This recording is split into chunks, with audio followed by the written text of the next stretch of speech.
good day, viewers. You are welcome to another episode of Tommy Talks Legal. Kindly subscribe to my YouTube channel, click on the like button, and share generously with your audience.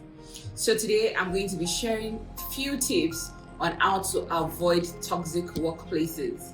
Over the past few weeks, we've heard a lot of news, the Flutterwave saga, the Twitter space, the toxic workplaces and toxic bosses, that engagement that happened on Twitter space some few weeks ago, and I thought it well to share with the people, with the audience, on how they can save themselves of this heartache, mental torture. In as much as we know the situation of the country and a lot of people are looking for employment opportunities, while looking for employment opportunities, do not shut your eyes to some certain things. We've found situations whereby when people were going to interviews, they discovered that they got into the hands of ritualists. We've also noticed that people got employment with some certain companies and they did not get the right treatment. They were not treated properly.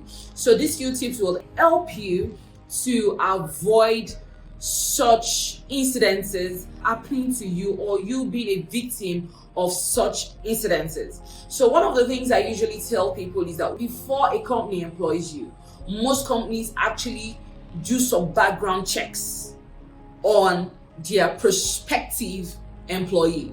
So if an employer is doing a background check on you as an employee, you as an employee who is going to give your services or render your services to an employer should also do your background check on your employers.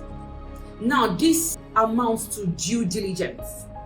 Like I would always say in my previous videos, I always tell you that due diligence is necessary. Due diligence is important in whatever you are doing. If you're doing your due diligence for your property, you should do your due diligence even for that place you intend to work. So how do you go about your due diligence? How do you check on your employers? How do you know the kind of person or the kind of organization you want to work with? Number one, do your background check. There's a lot of information on the internet now. Go on the internet. This company that I have submitted my CV, or this company that has called me or interviewed me to work for them, what does this company do? How does this company treat their employees? What are their mission statements? What are their vision statements? You can even go as far as going beyond the internet. Meet with possibly former employees, engage former employees on how their experience or what their experience was when they were working in that organization, or how this boss treated them when they were working with the organization. That informs you or informs your decision on whether you want to go ahead and take up employment with that organization or not. Now, a lot of people, out of excitement or out of desperation of getting a job, a lot of people do not even ask for letters of employment or what the contract of employment is. And usually I tell people, your contract of employment, even though it's going to be issued to you by your employee, or your employer rather, you as an employee have an obligation to take a cursory look into the terms of your contract. Sometimes a lot of people, out of excitement, they don't even bother to ask for their letter of employment. And when their employment or their engagement is based on oral agreements, when the employment is terminated, they find it difficult. They do not know how to go about suing the company or seeking remedy, because most of the time suing the company may not be your first and best option. But how do you get remedy? How do you seek compensation? How do you get help out of that situation or out of that dilemma when you do not have a letter of employment that contains the terms and contracts on which you have been employed? However, the type of your employment will determine the content of your contract of employment.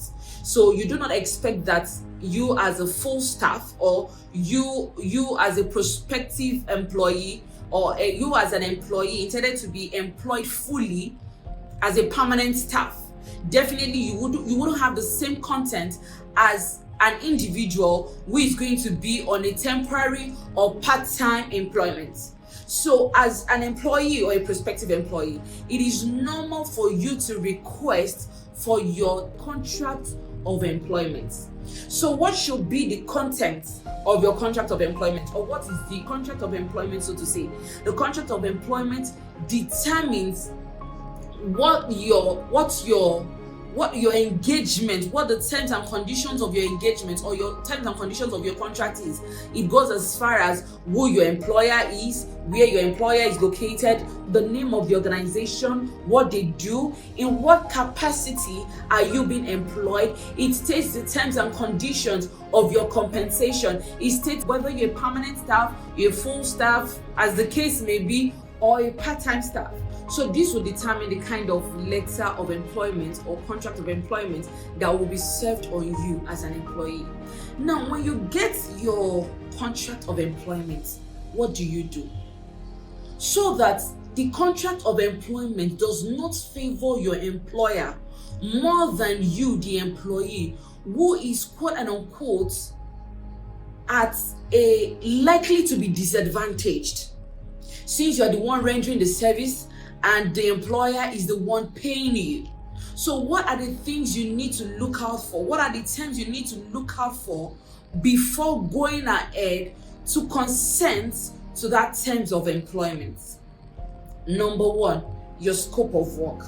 I have had cases whereby people tell me that, I was employed as a receptionist, and my boss is telling me to clean the office. Or I was employed as, you're employed to render maybe marketing services, and your employer is telling you to go and buy in food. Now, what is your scope of work?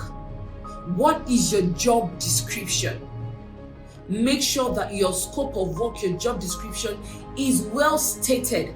What are the services? What are the expectations of this organization from you? What do they expect from you? What do they expect you to do? What is the time frame? Or what is your work hours? What time am I supposed to resume? At what time am I supposed to close? Those are the things that you look out for in your contract of employment. You also have to look out for your probationary period. My probationary period is for 3 months. My probationary period is for 6 months. Or after 6 months, you will be retained fully as a staff. Look at the probation clause. Look at the non-solicitation clause. Look at the termination clause. What is the exit clause? If peradventure this company no longer needs my services, if peradventure I no longer desire to work here, how do I go about it? What are the terms and conditions attached to the exit clause or the termination clause? What is the compensation clause? How much are these people going to be paying me on an hourly basis, or on a weekly basis, or on a monthly basis? What happens if at some point I expend my resources in carrying out the job of the company? How do I get my refund? Those are the things that you need to look out for when you are reviewing the terms and conditions of your contract of employment.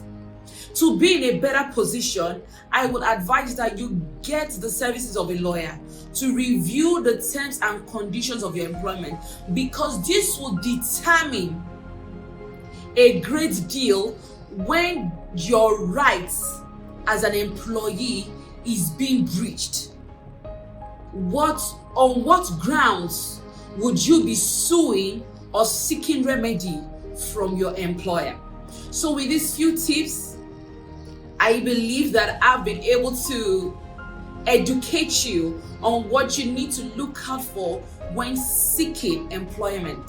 So if you have found these tips helpful enough for you, kindly again subscribe to my YouTube channel. Click on the like button and share generously with your audience till I bring you another episode of Tommy Talks Legal next week.